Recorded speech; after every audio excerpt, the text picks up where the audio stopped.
Hey guys, this is Prem. Welcome on my YouTube channel economic classes.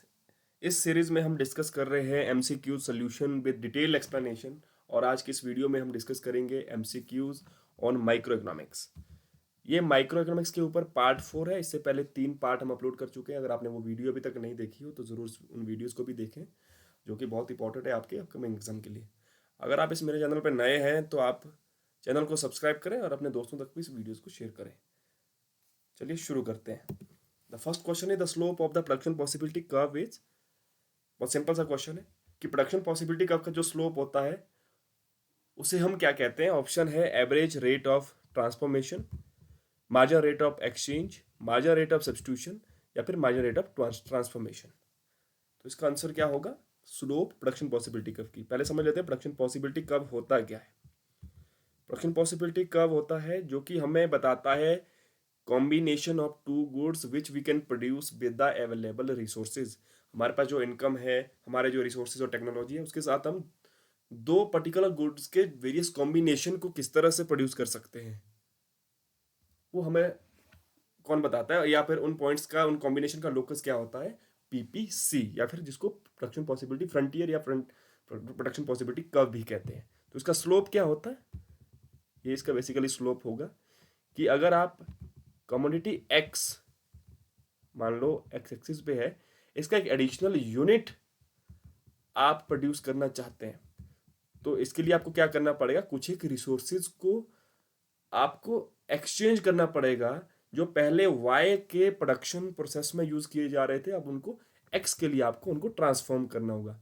तो एक additional unit को produce करने के लिए जो आपने ट्रांसफॉर्म किया अपने रिसोर्सेज, अपने इनपुट्स, उसको कहते हैं मार्जिनल रेट ऑफ ट्रांसफॉर्मेशन।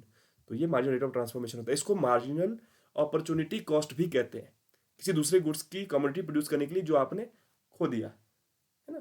एक नेक्स्ट जो बेस्ट आप प्रोड्यूस करना चाहते हैं, उसके लिए आपने कुछ खोया, कोई आपकी कॉस्ट बियर की, उसको अल्टरनेटिव कॉस्ट या फिर अपॉर्चुनिटी कॉस्ट कहते हैं।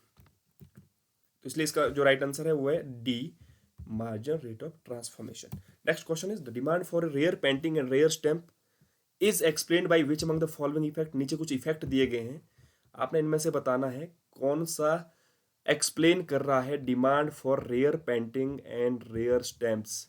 रेयर पेंटिंग की बात हो रही है, जो कि अपने आप में एक यूनिक कमोडिटी होती है, यूनिक गुड्स जिसको कहते हैं। रेयर स्टैम्प्स एक स्पेशल तरह की प्रेस्टीज वैल्यू होती है इनकी, है ना, एक यूनिक ये कमोडिटी होती है। तो इसकी डिमांड को हम क्या कहेंगे? कौन सा इफेक्ट इसको एक्सप्लेन करता है? स्नॉब, वेबलन, बैंड वैगन या फिर ये सभी? The right answer is a, snob effect. उसको हम कहते हैं स्नॉब इफेक्ट। इसके अलावा वेबलन इफेक्ट है, जो कि वेबलन जो इकोनॉमिस्ट थे उनके नाम से ये इफेक्ट है। उन्होंने बताया था कि वेबलन इफेक्ट के केस में जो लॉ ऑफ डिमांड है वो ऑपरेट नहीं करता है, वो इनवैलिड है। बेसिकली जो तीनों इफेक्ट यहाँ पे दिए गए हैं, वो यहाँ पे लॉ ऑफ डिमांड आपका इनवैलिड होगा। उस केस में आपके प्राइस और क्वांटिटी के बीच में नेगेटिव रिलेशन नहीं होगा। तो वेबलन इफेक्ट थी प्रेस्टीज वैल्यू, जो मेटल प्रेस्टीज है, जैसे गोल्ड हो गया या जो डायमंड हो गया, तो उसका क्या होता है? अगर हाई प्राइसेस है तो उसकी वैल्यू ज़्यादा गिनी जाती है, क्योंकि उसकी वैल्यू ज़्यादा है तो इसलिए उसकी डिमांड हाई रेट की ज़्यादा होती है। अगर आप सस्ता होगा उसका प्राइसेस, कोई सोने की आपको किसी सस्ते रेट पे दे दे, तो वो क्वालिटेटिव नहीं होगी, है ना। ऐसा लगता है लोगों को कि अगर कोई सस्ता है तो वो असली धातु की नहीं है, तो इसलिए उसकी डिमांड नहीं करते हैं। ओके, तो वो वेबलन गुड्स है। लेकिन स्नॉब एक स्पेशल टाइप की प्रेस्टिजियस वैल्यू है। उसकी प्रेस्टिजियस वैल्यू इसलिए है क्योंकि वो यूनिक है, रेयर है, तो उसको स्नॉब इफेक्ट कहते हैं। इसके अलावा बैंडवैगन इफेक्ट क्या होता है?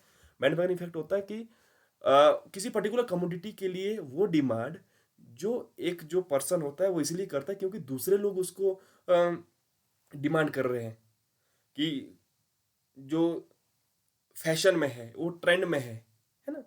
तो जो दूसरे की डिमांड पे डिपेंड करे किसी पर्टिकुलर गुड की डिमांड, उसको बैंडवैगन इफेक्ट कहते हैं।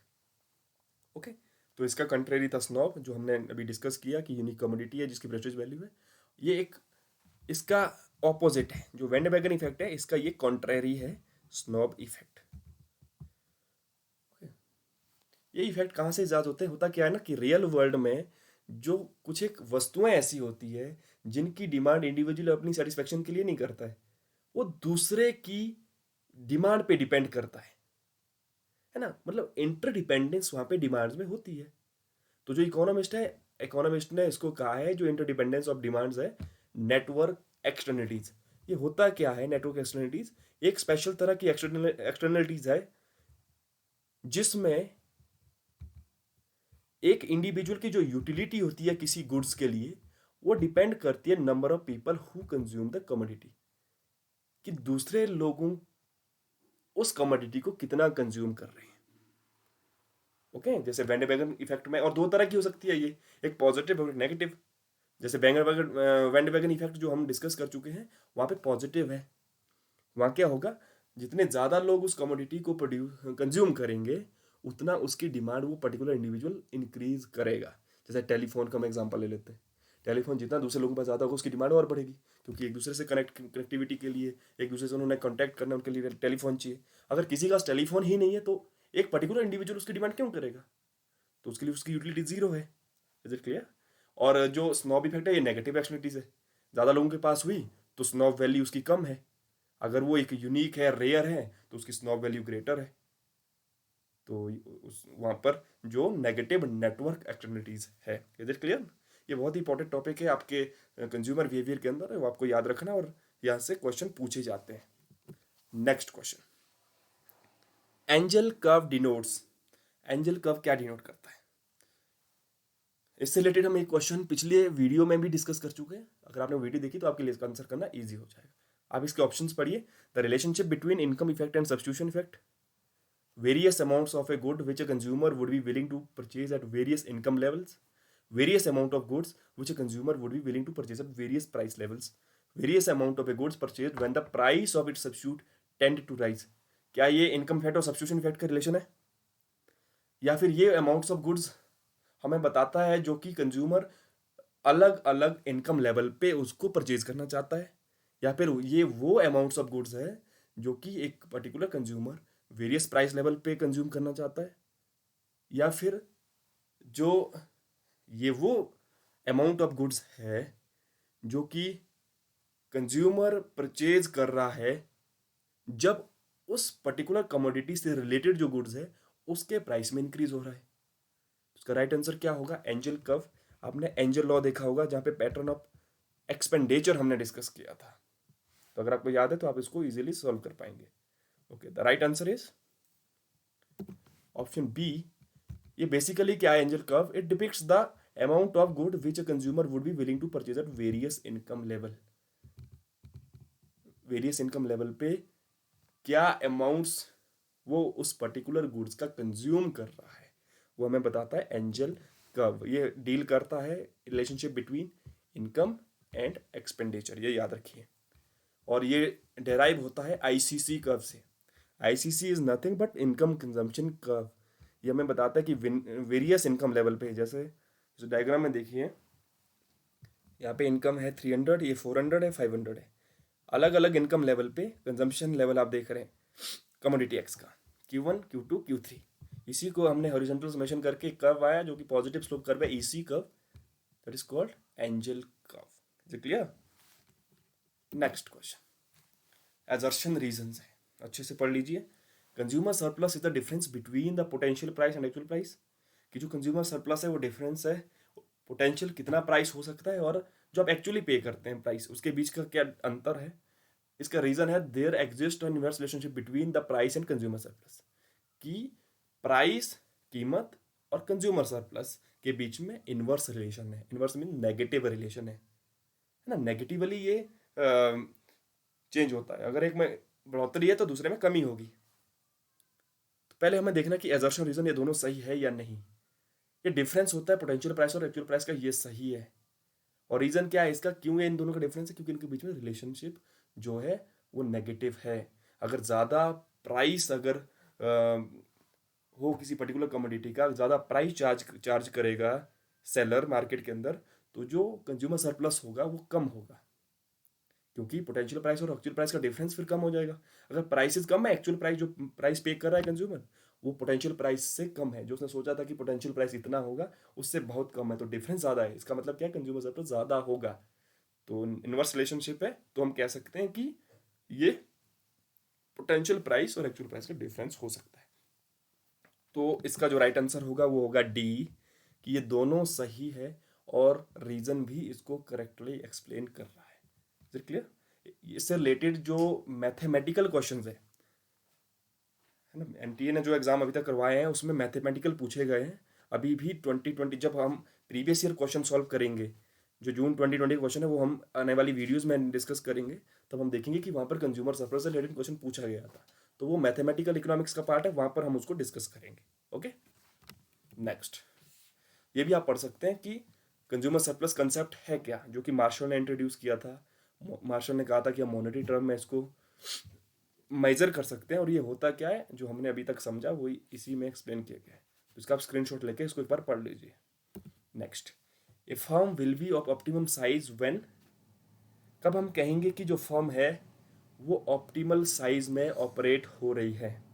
Options, marginal cost is at minimum, जो उसकी सीमांत लागत है वो मिनिमम है, कम से कम, या एवरेज कॉस्ट उसकी मिनिमम है, या फिर फर्म जो है वो आउटपुट को मैक्सिमाइज कर रही है, अपने आउटपुट लेवल को अधिकतम कर रही है, या फिर मार्जिनल कॉस्ट जो है वो बराबर है मार्जिनल रेवेन्यू के।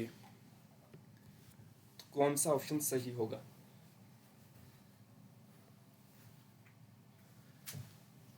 तो इसका जो राइट आंसर है वो है बी, जब एवरेज कॉस्ट मिनिमम होती है तब हम कहेंगे कि जो फर्म है वो ऑप्टिमम साइज जो है,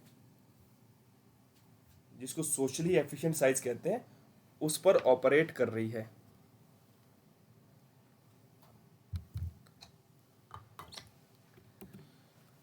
इसको समझ लेते हैं।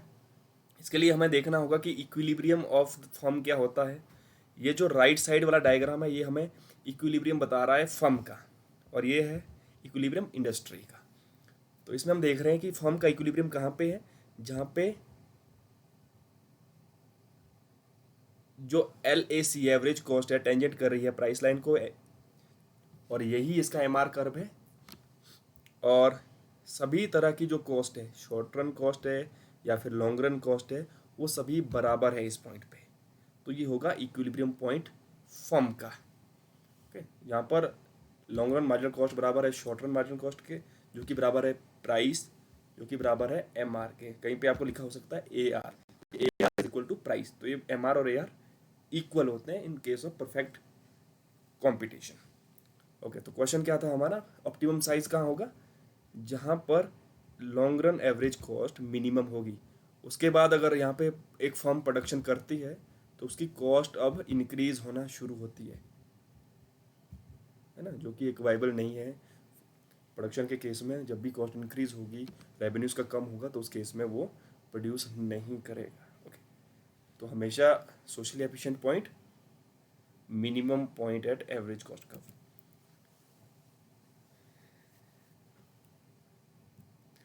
नेक्स्ट क्वेश्चन एजर्शन और रीजन का है। Assertion is the concept of supply curve is meaningless for the monopolist, कि जो सप्लाई कर्व का कंसेप्ट है वो मीनिंगलेस है मोनोपोलिस्ट के लिए। और रीजन ये बता रहे हैं कि monopolist are price setter, monopolist जो है वो प्राइस सेट करता है। It does not take make any use to ask what output they would produce at various level. मतलब यहाँ पर ऐसा कोई भी नहीं है कि जो उसको बता सके कि किस प्राइस पे क्या आउटपुट लेवल प्रोड्यूस करना है। इसका मतलब हुआ कि वो सोल प्रोड्यूसर यहाँ पर है, इकलौता है। तो हमने बताना है ये सही है गलत, बहुत बार आपने पढ़ा होगा। तो ये दोनों सही है और रीज़न इसको करेक्टली एक्सप्लेन कर रहा है, क्योंकि मोनोपोली में सप्लाई कर्व कंसेप्ट नहीं होता है, क्योंकि सोल प्रोड्यूसर है और खुद ही प्राइस सेटर वो होता है। अब डिफरेंट प्राइस लेवल पे उसे कितना अमाउंट जो है सप्लाई करना है मार्केट के अंदर, कितना प्रोड्यूस करना है, वो मोनोपोलिस्ट पे ही डिपेंड करता है। तो सप्लाई कर्व कंसेप्ट किसके लिए है, जहाँ पर जो फर्म है वो प्राइस टेकर होगी, प्राइस मेकर नहीं। जहाँ पे इंडस्ट्री से उसको प्राइस मिले तो उस प्राइस पे वो कितना आउटपुट मार्केट में देगा, कितना सप्लाई करेगा, तो उस केस में सप्लाई कर्व कंसेप्ट रहता है, जैसे कि परफेक्ट कंपटीशन। तो इसका राइट आंसर है डी, दोनों सही है और आर इसको करेक्टली एक्सप्लेन कर रहा है। Next, the firm in perfect competition get normal profit in long run. जो फर्म होती है परफेक्ट कॉम्पिटिशन के अंदर वो नॉर्मल प्रॉफिट लॉन्ग रन में उसको रहता है है ना। हमने पढ़ा होगा कि शॉर्ट रन के अंदर वो सुपर नॉर्मल प्रॉफिट भी इंजॉय कर सकता है, नॉर्मल प्रॉफिट भी, लॉसेस भी, लेकिन लॉन्ग रन के अंदर सिर्फ वो नॉर्मल प्रॉफिट पर ही रहेगा, नो प्रॉफिट नो लॉस, या सिर्फ अपनी एवरेज कॉस्ट को ही वो अटेन कर पा रहा है ना। जो एवरेज कॉस्ट बियर कर रहा है प्रोडक्शन प्रोसेस के अंदर, वही उसको वापस मिल रहा है नॉर्मल प्रॉफिट में। तो ये क्यों होता है? ऑप्शंस है free entry and exit, large number of buyers and sellers, homogeneous product, या फिर परफेक्ट नॉलेज ऑफ मार्केट।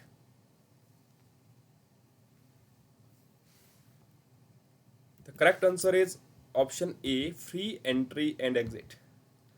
तो ये बहुत बड़ा रीजन है परफेक्ट कंपटीशन में, इसका एक बहुत बड़ा कैरेक्टरिस्टिक्स भी है ये, जिसकी वजह से लॉन्ग रन में जो फर्म होती है वो सिर्फ नॉर्मल प्रॉफिट ही इंजॉय कर पाती है।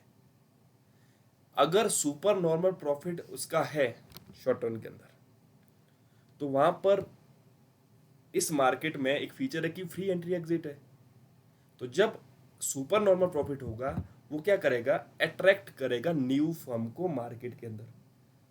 तो क्या होगा, नई फर्म मार्केट में आएगी और जो डिस्ट्रीब्यूशन है वो सब में शेयर हो जाएगा मार्केट में, और जो सुपर नॉर्मल प्रॉफिट एंजॉय कर रही थी अभी तक, जिसकी सेल ज़्यादा थी, वो कम हो जाएगी, क्योंकि अब दूसरी फर्म के साथ वो बंट गया, तो नॉर्मल प्रॉफिट पे आ जाएगा। तो एंट्री से भी हुआ नॉर्मल प्रॉफिट। अगर लॉसेस सफ़र कर रही है परफेक्ट कॉम्पिटिशन के अंदर फर्म्स, तो जब लॉस सफ़र करेंगे एक पॉइंट के बाद क्या होगा, वो अपने बिजनेस को शट डाउन करती है। तो जब शट डाउन करेगी, क्विट कर लेगी अपना बिजनेस से, तो अब कम फर्म वहाँ पे रहेगी। जब नया प्रोडक्शन नहीं होगा, कोई नई फर्म इकोनॉमी में नहीं है, और पुरानी एग्जिस्टिंग फर्म जो लॉस सफ़र कर रही है वो मार्केट से बाहर हो रही है, तो अब जो डिस्ट्रीब्यूशन शेयर है वो कम है। तो ऐसे में जो लॉसेज में थी अभी तक, कुछ लॉसेज में है फर्म, लेकिन शटडाउन नहीं किया, उनके जो प्रोडक्ट के डिमांड में भी इंक्रीज आएगा, तो वो नॉर्मल प्रॉफिट पे आ जाएगी लॉसेज से। तो इस तरह से ये मैकेनिज्म चलता है परफेक्ट कंपटीशन में। जो फ्री एंट्री एंड एग्जिट इसका एक कैरेक्टरिस्टिक्स है, ये हमेशा लॉन्ग रन के अंदर फर्म्स को नॉर्मल प्रॉफिट पे ही इक्विलिब्रियम में रखता है। Next question, which of the following is not true for perfect competition. 4 option दिए हैं, आपको बताना इनमें से कौन सा सही नहीं है पूर्ण प्रतियोगिता बाजार में।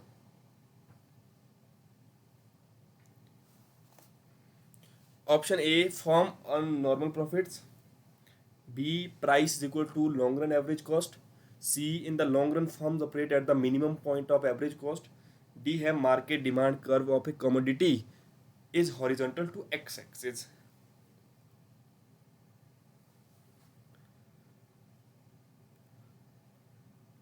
The right answer is D, market demand curve for a commodity is horizontal to X axis. ये नहीं है परफेक्ट कंपटीशन का पार्ट। नॉर्मल प्रॉफिट जो हम अभी डिस्कस किए पहले क्वेश्चन में, हमने इसको डिटेल से डिस्कस किया, सिर्फ नॉर्मल प्रॉफिट ही अर्न करता है लॉन्ग रन में, और प्राइस बराबर होगी लॉन्ग रन एवरेज कॉस्ट के, और लॉन्ग रन के अंदर जो फर्म होगी वो मिनिमम पॉइंट पे ही ऑपरेट करेगी परफेक्ट कंपटीशन में। वो सोशल एफिशिएंट फर्म होती है, परफेक्ट कंपटीशन में हमेशा सोशल एफिशिएंट फर्म होगी। और जो मार्केट डिमांड कर्व है कमोडिटी का, हॉरिजॉन्टल नहीं होगा, बल्कि वो डाउनवर्ड स्लोप होता है। इंडिविजुअल फर्म का होगा हॉरिजॉन्टल, लेकिन जो इंडस्ट्री का कर्व होता है वो डाउनवर्ड स्लोपिंग डिमांड कर्व होगा। तो इसलिए डी जो है वो करेक्ट है, क्योंकि ये सही नहीं है regarding perfect competition. Next question, which is the supply curve of the firm under perfect competition.